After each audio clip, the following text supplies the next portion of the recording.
بسم اللہ الرحمن الرحیم 13ویں پارے کا آغاز بھی سورہ یوسف سے ہوتا ہے۔ حضرت یوسف علیہ السلام جب جیل سے آزاد ہو گئے تو بادشاہ نے ان کو اپنے قریبی مصاحبین میں شامل کر لیا۔ آپ علیہ السلام ابتدائی طور پر وزیر خزانہ اور بعد میں عزیز مصر کے منصب پر فائز ہو گئے۔ حضرت یوسف علیہ السلام نے زرعی نظام کو بڑی توجہ سے چلایا اور خوشحالی کے ساتھ سالوں میں مستقبل کے لیے بہترین پلاننگ کی، یہاں تک کہ جب پوری دنیا میں قحط سالی عام ہو گئی تو مصر کی معیشت انتہائی مضبوط اور مستحکم تھی۔ قحط سالی اپنے عروج پر پہنچی تو غلے کے حصول کے لیے دنیا بھر سے قافلے مصر پہنچنا شروع ہو گئے۔ حضرت یعقوب علیہ السلام کے بیٹوں نے بھی مصر کا رخ کیا۔ جب وہ عزیز مصر کے محل میں داخل ہوئے تو حضرت یوسف علیہ السلام اپنے بھائیوں کو پہچان گئے، جبکہ آپ کے بھائی آپ سے غافل تھے۔ آپ نے باتوں باتوں میں اپنے بھائیوں سے کہا کہ اگلی مرتبہ اپنے چھوٹے بھائی کو بھی ساتھ لانا۔ اگر تم اپنے چھوٹے بھائی کو نہ لائے تو تمہیں غلہ نہیں ملے گا۔ اور ساتھ ہی جو پونجی ان کے بھائی غلے خریدنے لائے تھے اس کو بھی اپنے بھائیوں کے سامان میں ڈال دیا۔ جب حضرت یوسف علیہ السلام کے بھائی حضرت یعقوب علیہ السلام کے پاس پہنچے تو انہوں نے عزیز مصر کی بہت زیادہ تعریف کی اور ساتھ ہی یہ بھی بتلایا کہ عزیز مصر کی خواہش تھی کہ ہم اپنے بھائی بنیامین کو بھی ساتھ لے کر کے جائیں۔ حضرت یعقوب علیہ السلام نے جواب میں کہا کہ کیا میں تم پر اسی طرح اعتماد کروں جس طرح میں نے اس سے قبل یوسف علیہ السلام کے معاملے میں تم پر اعتماد کیا تھا؟ اس پر جناب یعقوب علیہ السلام کے بیٹے خاموش ہو گئے۔ جب انہوں نے اپنا سامان کھولا تو اس میں سے غلے کے ساتھ ساتھ پونجی بھی برآمد ہو گئی۔ اس پر یعقوب علیہ السلام کے بیٹوں نے کہا کہ دیکھیے بابا، عزیز مصر نے تو ہماری نقدی بھی ہمیں دے دی ہے۔ اب جناب یعقوب علیہ السلام نے کہا کہ میں بنیامین کو تمہارے ساتھ اس صورت میں روانہ کروں گا کہ تم اس کی حفاظت کی قسم کھاؤ۔ بیٹوں نے جناب یعقوب علیہ السلام کے سامنے حلف دیا تو حضرت یعقوب علیہ السلام نے اپنے بیٹوں کو نصیحت کی کہ جب مصر میں داخلے کا وقت آئے تو علیحدہ علیحدہ دروازوں سے داخل ہونا۔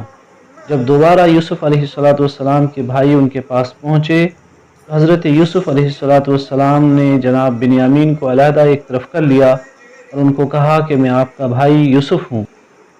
اس کے بعد حضرت یوسف علیہ السلام نے اپنا پیالہ جناب بنیامین کے سامان میں رکھوا دیا۔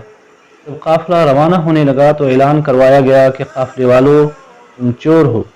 حضرت یعقوب علیہ السلام کے بیٹوں نے جواب میں کہا کہ اللہ کی قسم، ہم زمین پر فساد پھیلانے نہیں آئے اور نہ ہی ہم چور ہیں۔ اس پر ان سے کہا گیا کہ اگر تم میں سے کسی کے سامان سے بادشاہ کا پیالہ برآمد ہوا تو اس کی سزا کیا ہوگی؟ جواب میں حضرت یوسف علیہ السلام کے بھائیوں نے کہا کہ اس کی سزا یہ ہے کہ جو مجرم ہوگا وہ خود اپنے کیے کا ذمہ دار ہوگا۔ چنانچہ جب سامان کی تلاشی لی گئی تو حضرت بنیامین کے سامان میں یہ پیالہ برآمد ہو گیا۔ جناب یوسف علیہ السلام کے بھائیوں نے اس موقع پر بڑے عجیب رد عمل کا اظہار کیا اور کہا کہ اگر بنیامین نے چوری کی ہے اس سے قبل ان کے بھائی یوسف علیہ السلام نے بھی چوری کی تھی۔ اس پر حضرت یوسف علیہ السلام نے دل میں کہا کہ جو تم الزام تراشی کرتے ہو اس کی حقیقت سے اللہ تعالیٰ بخوبی واقف آگاہ ہیں۔ حضرت یوسف علیہ السلام کے بھائیوں نے یہ بھی کہا کہ آپ ہم بھائیوں میں سے کسی ایک کو پکڑ لیں۔ حضرت یوسف علیہ السلام نے کہا کہ معاذ اللہ، ہم کسی مجرم کی جگہ کسی دوسرے کو کس طرح پکڑ سکتے ہیں؟ حضرت یوسف علیہ السلام کے ایک بھائی نے کہا کہ میں تو واپس نہیں جاؤں گا یہاں تک کہ بابا یعقوب علیہ السلام مجھے اجازت دیں یا اللہ تعالیٰ میرے حق میں کوئی فیصلہ فرما دے۔ حضرت یوسف علیہ السلام کے بھائی حضرت یعقوب علیہ السلام کے پاس پہنچے اور ان کو جناب بنیامین کی گرفتاری کی خبر دی۔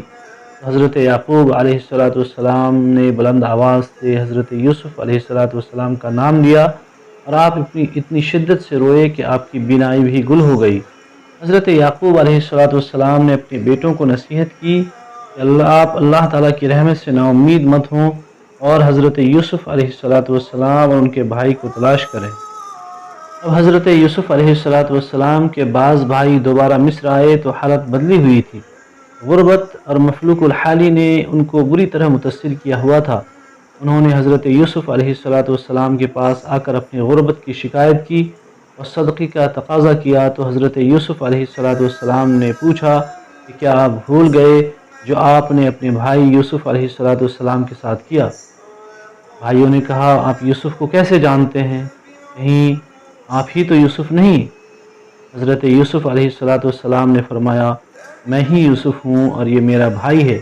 اللہ نے ہم پر احسان کیا، بے شک جو صبر اور تقوی کو اختیار کرتا ہے تو اللہ نیکوکاروں کے اجر کو ضائع نہیں کرتا۔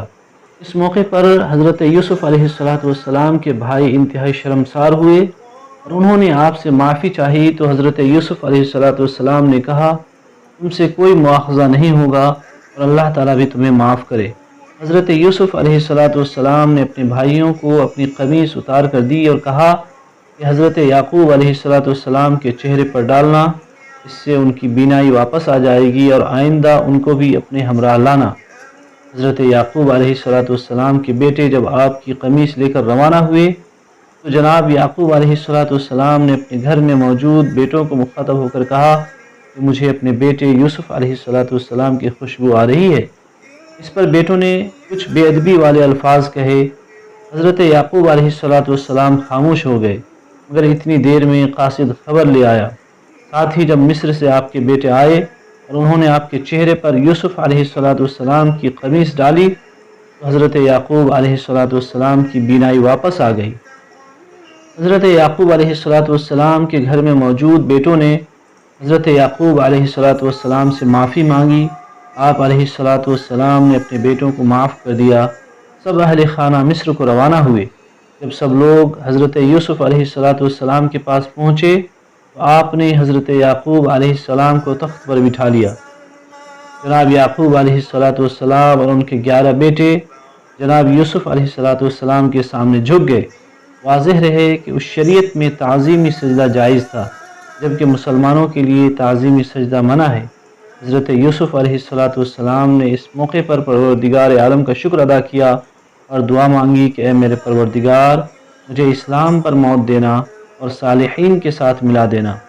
حضرت یوسف علیہ کا واقعہ عروج و زوال کی ایک داستان اور صبر اور استقامت کی دستاویز ہے۔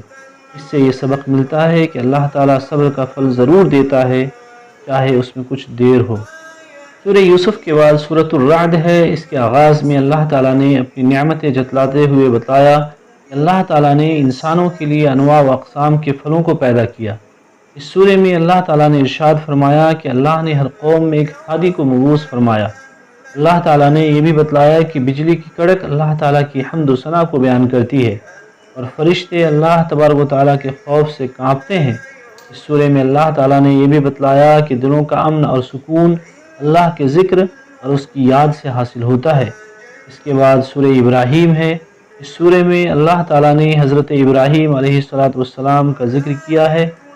حضرت ابراہیم علیہ السلام نے اپنی اولاد کی دنیاوی اور اخروی فلاح و بہبود کے لیے بہت سی دعائیں مانگی اور ہر وقت اللہ تعالیٰ کے شکر گزاری کے جذبات سے معمور رہے۔ حضرت ابراہیم علیہ السلام کی سیرت میں ہمارے لیے یہ درس اور سبق موجود ہے کہ ہمیں ہر وقت اللہ تعالیٰ سے دعائیں مانگتے رہنا چاہیے اور کسی بھی وقت اس کی حمد کو نہیں چھوڑنا چاہیے۔ اللہ تعالیٰ سے دعا ہے کہ اللہ تبارک و تعالیٰ ہمیں قرآن مجید میں بیان کردہ مضامین سے سبق حاصل کرنے کی توفیق دے۔ آمین۔